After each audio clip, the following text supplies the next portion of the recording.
It's Ghost in the Shell time! Hello, welcome to another figure review. Today we're going to have a look at the Figma number 503. It's Motoko Kusanagi from SAC 2045 version. Already screwed up the name, but hey, I did watch Ghost in the Shell, the original, way back in when did that even came out? Like late 90s? I have not watched the Netflix series. I only picked this one up because the figure looks aesthetically pretty interesting. You can take off the jacket and it has like a nice shine to it. So, also I got it a little bit cheaper because it was pre-owned on Army, pre-owned but unopened. So, you know, it's just like basically free money.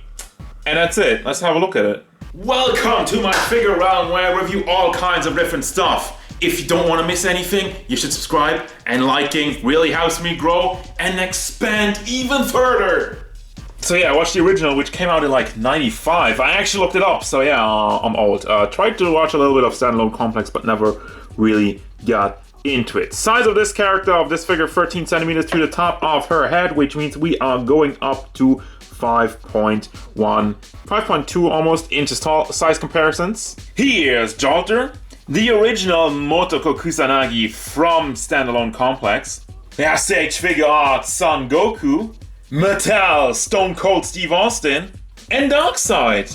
Overall look in detail and kind of like the reasons why I picked this one up. There was like a second version of Motoko from Figma kind of a while ago, which kind of just had like a black cat suit, which looked pretty boring.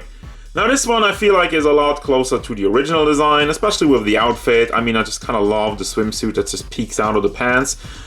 And it also has its own kind of approach to the character, which is mostly present in the face sculpt, which I dig the style of it. The cold, somewhat merciless eyes kind of fits the narrative that, you know, she's an android or cyborg or robot, whatever you want to call it. I'm not going into the technical details about it because I don't really care. Then we have the hair, which does have some detail. It's pretty basic, just goes down. Kind of a far step away from the original design, but still, it looks good enough. It feels like a lot of a younger version of the character itself. Then we got the logo in the neck area, and as I already mentioned, I kind of dig the metallic looking jacket. What I also really like is the different layers of paint you got. As I mentioned, you have the metallic jacket and the swimsuit, which is still shiny, but a different type of it. And then you go down to the matte pants, which really works together fairly nicely. So overall, I mean, the design, it is fairly simplistic, but what is there is done well. Also the paint, how it is applied, it is good for the most part. You have the tiniest bit of bleeding on the edge over here from the hips, but that's not really an issue to me. Then you got the gloves, which again, like the upper part is shiny on the wrist, but the lower part is just basic matte. Also there's bleeding over there, which I didn't even see before that because I haven't really focused on the gloves. My bad, but there it is. Then we go down to the holsters on her thighs, and also she has one in the back for the gun, which we'll have a look at once we get to the accessories, by the way. You got a butt, which is good looking enough, and you cannot lift this up, so you cannot fully experience it, but then again, who cares? Then you got the knees, which does have the knee pad on one side. Again, it's a lot more shiny than the rest of the pants. And to the shoes, which seemingly are a little bit more shiny on the lower half, and you have like the black on the side, which has a matte look. So again, it's like this figure is 75% shine, I'd say. For your articulation, lots of it are Figma standards. You have the ball hinge in the neck, which is connected to the back of the hair. So as such, you can bring it back and forth. Does rock side to side, and it does go all the way around without any trouble. And you know, also got some tilting in there quite nicely, fairly enough. Then you got the shoulders. You got the double ball combination, the ball hinge in the shoulder itself, another one in the chest area, so you can rotate that around. And actually, it's one of the elongated, which you can pull out as the arm goes off. So you pull on it, and it's like this entire piece in the middle. You can tell if you pull on this side, it kind of pulls back on the other side. And as the arm disconnected, you can't tell, it's just padding, so you can rotate it around. And this one doesn't really look clean. It's like it doesn't completely line up. There's a little bit of wiggle motion. It does look better on the other side.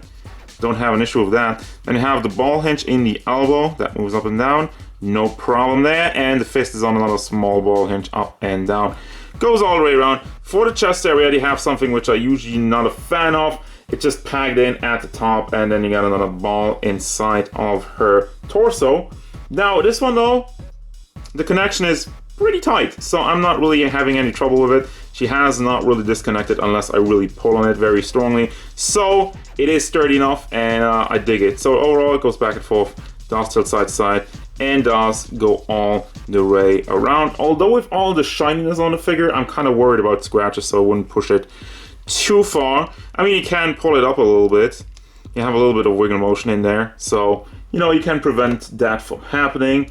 And also there's some nice red in the back of the jacket. We didn't really see that as much, but there it is. Just wanted to give you a look at that. Then you got the leg, moves up and moves all the way out to the side and also to the back, because the crotch piece is soft-ish. It's you know, not floppy, but it does get the job done of covering it up, and does move out of the way if you need it to.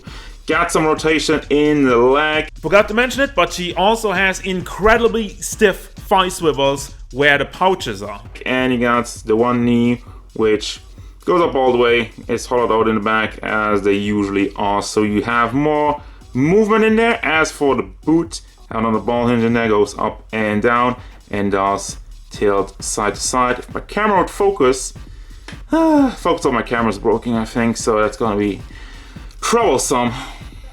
For accessories, actually, I'm going to get out the standards first, because you have the Figma base, which you have every single Figma. I'm kind of tired of showing you this, but you know, I guess it wouldn't be a complete review if I didn't show you the Figma base, which has like angles. You can move that around, and on the hinges, you got like a replacement pack for the hand, which you got for every Figma, also in the color you need. Not like any other companies where if your wrist breaks off, you're screwed, right, figure arts. Then you got the hands. The regular stuff. You got the open hands, holding hands, various ones for the guns, one with the trigger finger pulled out, and these ones just kind of basic. And two kind of open, somewhat grabby hands, but still fairly flat looking. What is not flat is the other torso, well, the other chest area, which is basically if you want to display her without the jacket, you got this stuff going on. Also, you got the detail in the back, which I didn't really have a look at because it barely see it on the jacket, but yes, she does have the plug holes in the neck, and a little bit of a brownish thing going on, more matte. But yeah, I think it's cool that you have the option to display in different ways. It looks clean for the most part, does have maybe a little bit of bleeding in the arm bracelets, but nothing really to complain about. Then you got the faces, which got one just kind of calm face looking to the side, and another yelling face. Again, she's not the most expressionate character in the world, so I think this one fits to not bring out anything, you know. I don't think it's good face variety, but then again, does she have good face variety in the show? If I haven't seen the Netflix show, but if it's anything I've seen before from Ghost in the Shell, she's not really like the type of character who does a lot of facial animations. Anyway, then you got a nice big gun. If it has a name, you can let me know in the comments, but it's like a nice futuristic gun. Looks like Ghost in the Shell. It reminds me of something, maybe like a pulse rifle or whatever. And then she has her regular pistol, which, again, it does have a nice amount of detail, especially considering how small it is, and it is like a really cool sci-fi gun for your collection. If you're a big fan of that, and you just kind of slide it in the back, I don't know which way, so I'll try that out before I get to the final thoughts. There we go, just kind of slide it in there. Does fit in there, does also stay in there, so mission accomplished. And for the final thoughts out of this figure, I don't have any issues with it, really. Well, I guess the one issue I have is the holding hands for the big gun don't really hold on to it very nicely. I actually wanted to display it with this, but it was kind of just floppy, and it really annoys me, so, you know, that's a thing. But it does stay in her hand. Like, I'm not saying it just falls out. It's just kind of floppy. Other than that, yeah, this arm was kind of disconnecting a lot, so I glued it in. I tried to move it. Well, I glued it in and then I forgot to move it around, so that's on me. So it's permanently in there, but that doesn't really matter because, like, also the top body, you just pull out the packs from the shoulders, from the elbows actually, and that's really it. I mean, that's not really valid complaints. That's not really anything that I feel like breaks the figure. Overall, it looks very good. It articulates well. I love the coloring, and the accessories give you a bunch of cool options to actually display in a completely different manner without the jacket, which I highly appreciate, and that's really something I'm a bit of a sucker for.